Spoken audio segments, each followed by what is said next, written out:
The restaurant in Boston was the kind of place that smelled like old money and new arrangements. We were there for my brother Brandon, his promotion. My mother Patricia stood up her champagne flute, catching the light. She smiled at Brandon, that brilliant, polished smile reserved for him. "To my son," she said, "the one who makes this family proud." She let the words hang, then her eyes found me sitting at the end of the table. "Some kids make you proud," she said, her voice still light, still charming. "Others just take up space." Polite, uncomfortable laughter trickled from the guests. "Have you ever felt like the invisible one or the scapegoat in your own family?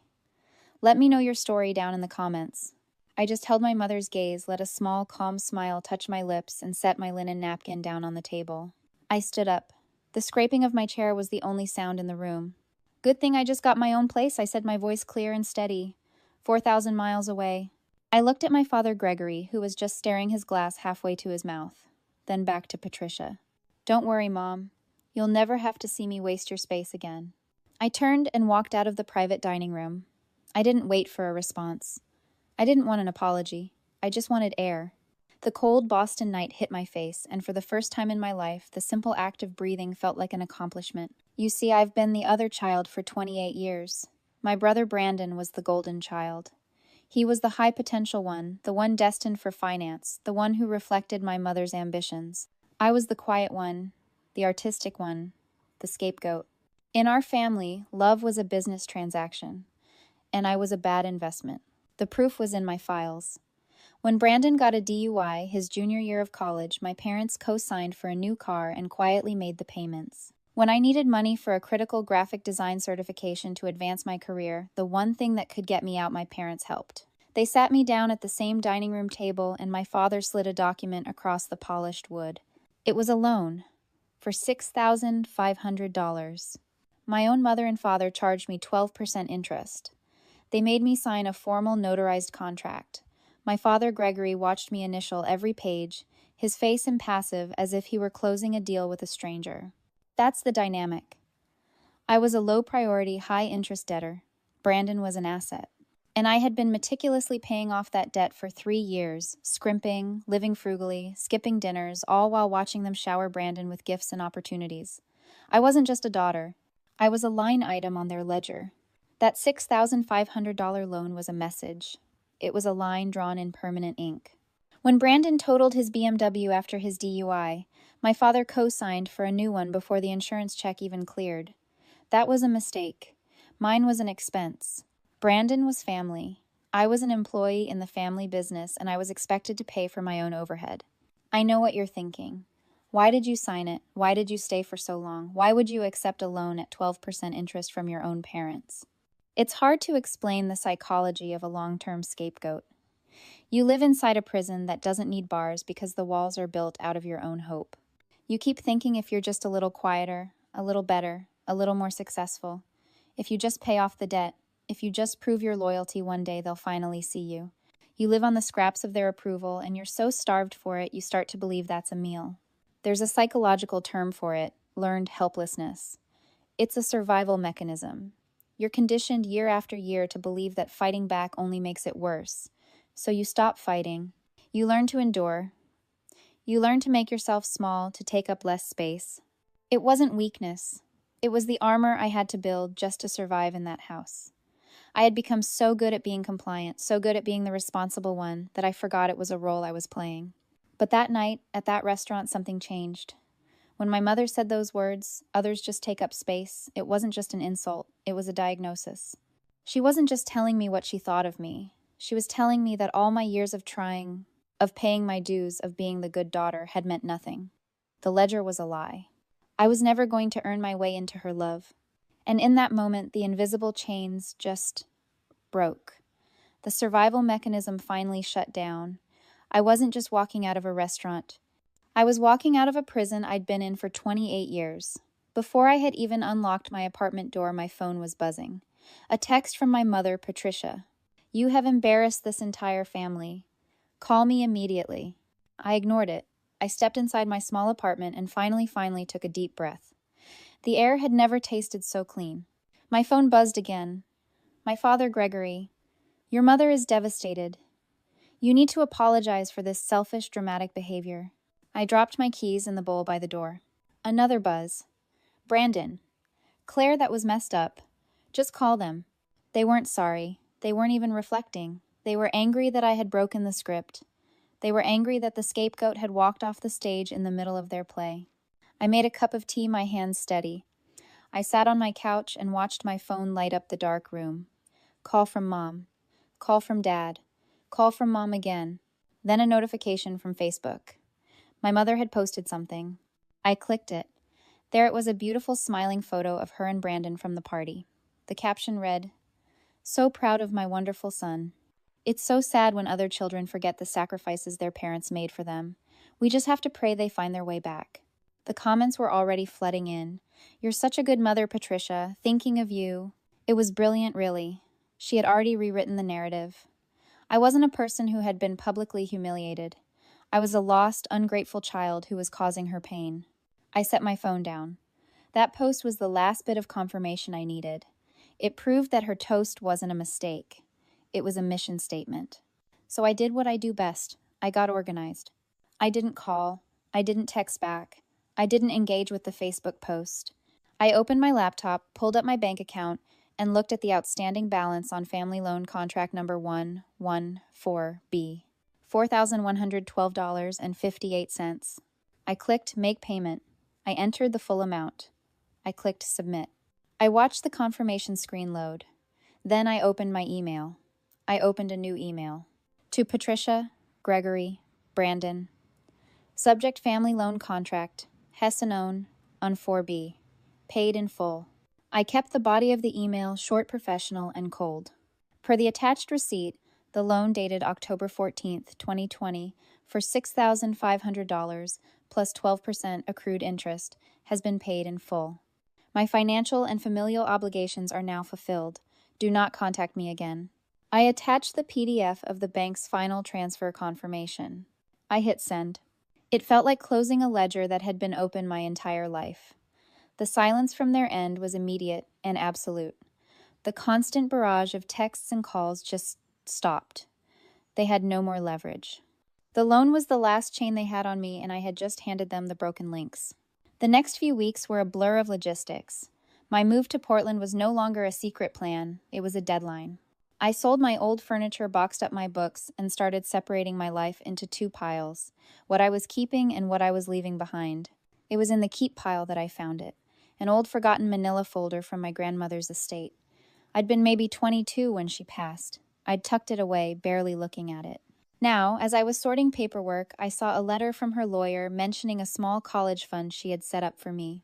I had assumed it was long gone, used up in my first year of school. But now I was liquidating everything, tying up every loose end. I called the law firm, half expecting the fund to be empty. The original lawyer had retired, but his partner pulled my file. He sounded hesitant on the phone. "Miss, last name," he said, his voice cautious. "I'm looking at the account ledger. There's a discrepancy." I stilled. What kind of discrepancy? The fund had a balance of just over $5,000, but there was a full withdrawal 5 years ago. March 12th. My mind raced. 5 years ago, I never withdrew that money, I said. I thought it was gone. There was a pause. The sound of papers shuffling. "Well, we have the withdrawal form here. It was mailed in. But now that I'm looking at the signature, it doesn't seem to match the other documents in your file." My blood ran cold. Can you please send me a copy of that form?" The email arrived 5 minutes later. The subject line was simply estate file. I opened the scanned PDF. There it was, a fund withdrawal request for $5,000. And the signature. It wasn't mine. It was a shaky, clumsy attempt to copy my handwriting. It was unmistakably my mother's. I looked at the date again. March 12th. I pulled up my own files. I opened the scanned copy of the family loan contract. The date on the loan was March 26th, exactly 2 weeks after my mother had forged my signature and emptied my college fund. The realization hit me so hard I couldn't breathe. She didn't lend me money. She stole $5,000 from me. She stole my own grandmother's inheritance. Then she added $1,500 on top, called it a family loan, and sat at her polished dining room table and made me sign a contract, charging me 12% interest on my own stolen money. This wasn't just humiliation. This wasn't just being the scapegoat. This was theft. This was criminal.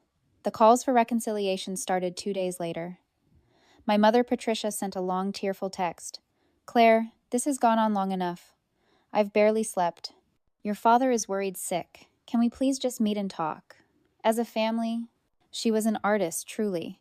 She could paint any narrative, and in this one, she was the heartbroken matriarch just trying to hold her broken family together. I agreed to meet her. A public cafe. Neutral ground. She was already there when I arrived, dabbing at her eyes with a linen napkin. She'd chosen her outfit well. Soft, cashmere, minimal makeup. She looked vulnerable. She looked like a mother. "Claire," she said, her voice trembling just right, "thank you for coming. This is just tearing us all apart. Your father." I didn't sit down. I didn't order coffee. I just stood by the table. "I know about grandmother's college fund," I said. The performance stopped. It was like a mask had cracked and fallen to the floor. The tears vanished. Her face for 1 second was just blank. Shock. I don't know what you're talking about," she stammered, but the polished facade was gone. I reached into my bag and pulled out the file. I slid it across the table, the withdrawal slip, for $5,000, dated March 12th, and the signature you forged. She stared at the paper. I watched the color drain from her face. She looked up and all the curated victimhood was gone. All that was left was a raw, cold panic. "Claire, you don't understand." "I understand perfectly," I said, my voice as cold and flat as the marble tabletop. "I understand that you stole my inheritance, and then you had the audacity to loan it back to me at 12% interest. It was for Brandon," she finally whispered, breaking. The words just spilled out. "He was in trouble. He had debts. I was going to pay it back. I just needed to." "You were going to pay it back. By charging me interest." She started to cry again, but this time it was real. Messy. I knew you were responsible. I knew you'd pay the loan. Because I'm the scapegoat, I finished for her. The one who always pays. The one who's just good for it. The one who takes up space. I pushed the other document across the table. The one from my new lawyer. "That's a formal demand for repayment. The $5,000 you stole plus the $2,142 in fraudulent interest I've paid you over the last 3 years. You have 30 days. "Claire, please," she begged, grabbing for my hand, but I pulled it back. "You'll ruin me. Your father can't find out." "You didn't just take up space, Mom," I said, looking down at the woman who had built her life on my silence. "You took up my entire future, and you charged me for it." I turned and walked out of the cafe. I didn't look back. I left her there with the check for her own actions. Months passed. The damp chill of Boston faded, replaced by the soft green rain of Portland. My new apartment was small, but the ceilings were high and the light was good. My graphic design agency, just me, a laptop, and a relentless supply of coffee, wasn't just surviving. It was thriving. The legal case ended not with a bang, but with a quiet clerical signature. Patricia settled out of court. I received a wire transfer for $7,142. I heard through an aunt that she'd had to sell her car, the one Brandon usually drove to get the money. The humiliation of that, I'm sure, was worse than the financial loss. I was working late one Tuesday, finalizing a brand guide for a new client when my phone buzzed with a text from a number I didn't recognize. "Claire, it's Brandon. I don't know if you'll read this. Mom finally told me what she did. The forgery, the loan. I'm disgusted. I want you to know I always hated that dynamic. I just wasn't strong enough to fight it. You were." I stared at the message, my heart hammering. Another message came through. "I'm wiring $10,000 to your business account. It's not a loan, it's an investment. I always knew you were the smart one. I'm sorry it took me so long to say it." A third message. A wire transfer receipt. I sat back in my chair, the glow of the monitor illuminating the tears I hadn't realized were falling. It wasn't about the money. It was that after all these years, after a lifetime of being the other, the one who took up space, someone had finally seen me. And it was the one person I'd been trained to resent. I opened my laptop. I found the old meticulous file I'd kept for years, the family ledger spreadsheet. I looked at the final entry for family loan contract, Hassanona 4B. I'd marked it paid in full. I stared at the numbers, at the years of careful, painful accounting. The record of every injustice, every transaction, every line item of proof that I deserved to be angry. And then I right-clicked the file, and I hit delete. I finally understood that letting go isn't about forgiveness. It's not about forgetting the debt. It's about deciding you're done being the bookkeeper. It's about accepting that some people are simply part of your history, not your destiny. We're taught that blood is the strongest bond, that family is a fortress.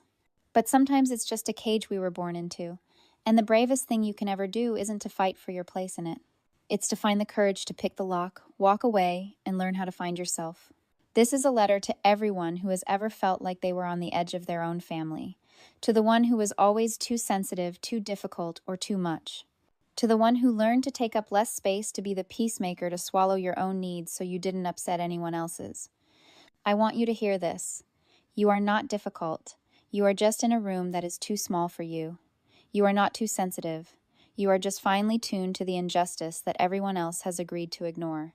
Your worth is not determined by their inability to see it. You do not need to set yourself on fire to keep them warm. It is okay to walk away. It is okay to build your own family. It is okay to be the one who breaks the cycle. Your life is not an obligation. It's a story. Go write a new chapter.